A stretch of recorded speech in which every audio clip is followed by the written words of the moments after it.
Back to another episode of GL Rustic Design. Today we're going to be working on a five drawer chest of drawer, and so we're going to start with the frame first. I use two pieces of frame. I use 2x4s, four of them cut at 28 inches, four cut at 17 inches, and two cut at 14 inches.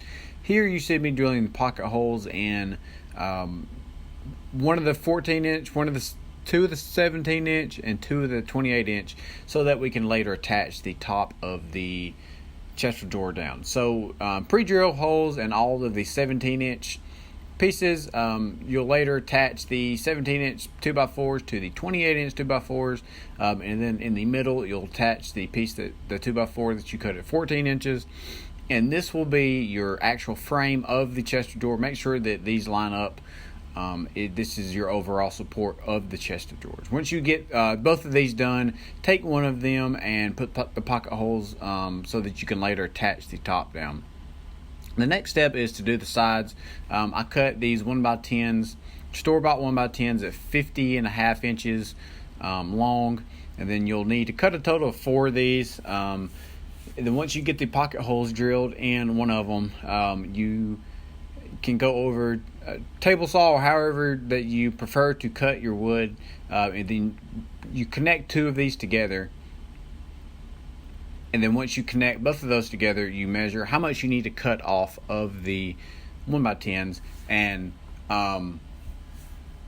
17 inches is the goal. So here I cut off 1.5 inches of two of the 1x10s, one for each side. And then once you connect that, or once you cut that off, then you connect it back to the 1x10 that you just drilled the pocket holes in. And then from there, once you get those pocket holes drilled, you can drill more pocket holes on the same side of the board of the piece that you just got off the table saw. These pocket holes will actually hold the face of the chest of drawer onto the frame, along with some other 2.5 inch screws, but just to kind of keep it from flopping around. So once you get those pocket holes drilled, you can thus attach these to the frame that you just built. Here I used a clamp, make sure these are nice and lined up. I used one 3-inch screw on the top and then one on the bottom, so there's a total of 4 3-inch screws. As you can see on this side, it's a better example. Pre-drill a hole and then pop in 4 3-inch screws here. And then, so now you're going to be going over to the actual trim of the chest of drawers. Here I use some 1x4 material. Outside trim, you need 4 pieces cut at 50.5 inches, and then 4 pieces cut at 10 inches. Pocket holes in the 10 inches, the pieces that are cut at 10 inches, and this will hold the trim together. You have to do this step times 2. Once you get that piece built, use a clamp and some 1.25 inch screws. Attach those on the inside, and then so the next step in the project is to do the face of the frame. I stripped down some leftover 1x10s, 1x8s that I have laying around. These are cut at so 2 pieces cut at 33 5/8, 2 pieces cut at 43 5/8, 4 pieces cut at 30 5/8. So here I used a clamp on the 2 sides. The 1x4s are cut at 33 5/8, and I'll drop all this in the description below. So you need to, the thicker pieces will go on the very top and the very bottom to hide the 2x4 frame, and then the side pieces and the middle pieces between each drawer will act as a 1.5 inch piece of wood. So here, make sure you use your tape measure. Make sure all of these are equally spaced apart. Once you do that, I put pocket holes in all of the 1.5 pieces, and then use a clamp that down, and then drive the pocket holes inside so that you can later not see any screw holes. Once you get that part done, then the next step is to attach the face of the frame to the chest of drawers. So here I use a clamp and some 2.5 inch screws. Like I said previously, 2 screws on the top, 2 screws on the bottom. Once you get those attached, flip it over, roll it over, however, and then you do the bottom, same as the top. Make sure everything's nice and lined up. And then I pop in a 2.5 inch Torx screw, is what I use in the bottom. And then those pocket holes that we drilled earlier that I said would attach the face. So the next step of this is to pick the chest drawer back up and use the 1.5 inch pocket hole to hold the face of the frame together.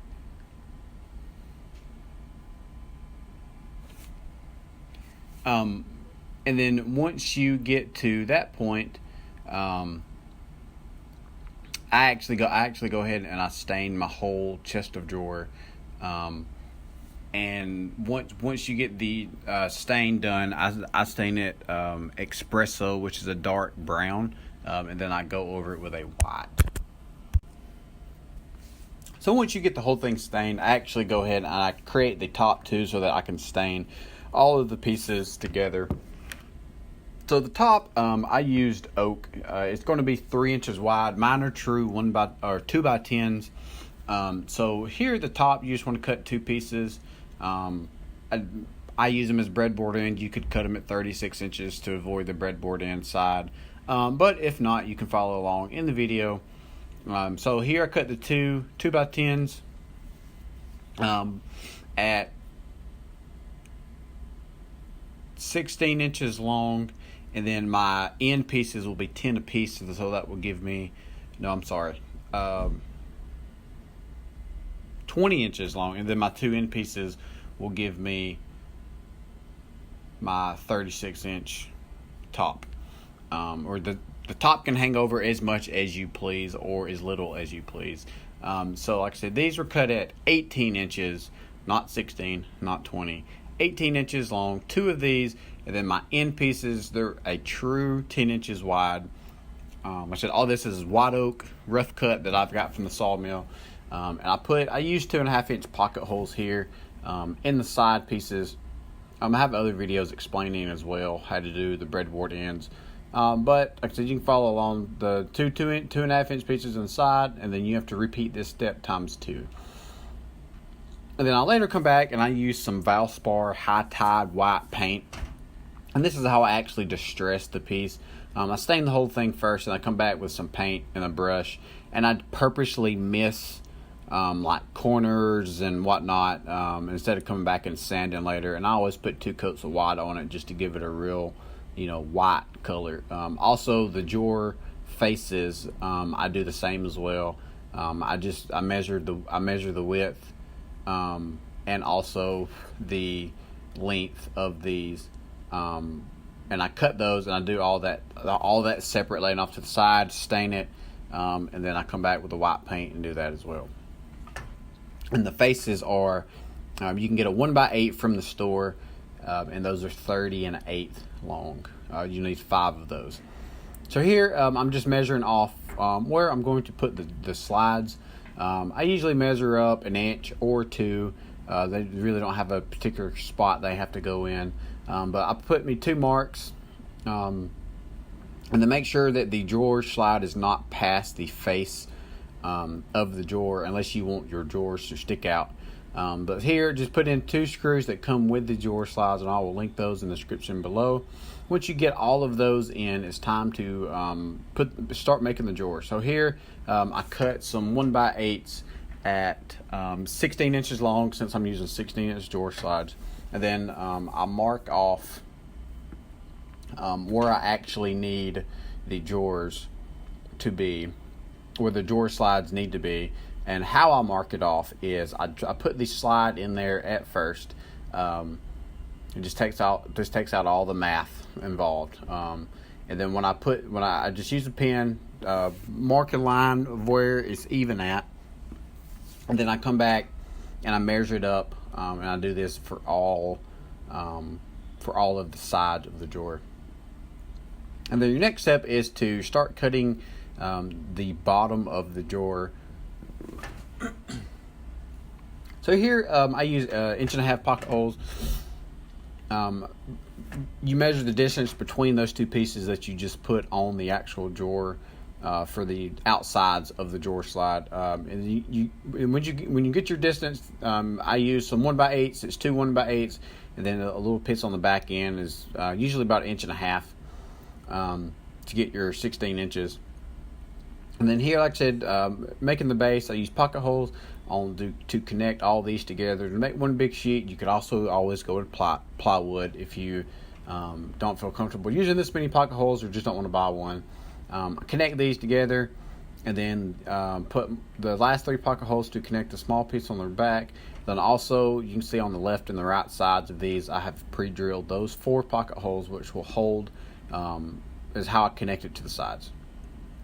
So I pull the drawer out, the side of the drawer out, and then I lay the bottom piece on, and then you can see the pocket hole that I'm about to, that's how I connect the bottoms to the sides. And for some reason, I've always done it like this. I don't know why. Instead of making the drawer, then trying to slide it in, I just found it being easier on me of doing this. And I usually start with the bottom, and I do the whole entire bottom drawer. And then I'll work my way up. So here you see me doing the sides of the drawer. 1 pocket hole in the bottom, 1 pocket hole in each side, and it's going to be the same width as this is a 1x8. It's going to be the same width as the bottom. And I said, so just attaching it here.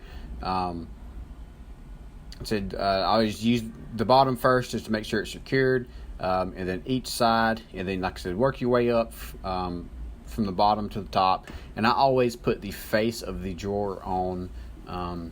Here you see me putting the other, you'll need 2 pieces, a front and a back, here. And then once you get, this will complete your actual drawer. And then you have to come back, and whatever handles that you choose to go with, I'll also link the Craig jig of how I put my handles on. Which makes it super simple instead of trying to actually find the measurement of it. But like I said, once you get those in, to put the face on, I use a 1.25 inch screw on the inside of the door. And then you line this up as best as you can. I really couldn't see the whole bottom of it, so it's not perfectly lined up, but it's pretty close. And I just hold it with my hand. I later put a clamp on it. I think as I was doing this, it might have fell on me just a little bit. But like I said, I do the whole bottom drawer first, and then I go up and do the second drawer. And once I get that done, I just go up and up until I get to the top. And once you get to the top, you're done. And then the next step, I'll also link the handles that I use too. I bought everything from Amazon. So the next step is those pocket holes that you drilled in the frame. Originally, you'll need to use these to attach the top. Or if you just want to skip that step as well, you can always use some 3-inch screws and just drive it at an angle from the bottom of the frame through the top of the top oak. And in the end, not pictured is you won't see. I used some like an 1/8 inch piece of Luan on the back, and I just nailed that to the back so that no rodents or animals can get in the back of the chest of drawer. Thank you all for watching my videos. Please like and subscribe my page. It helps me out so unbelievably much. Thank you again. Thank you very much.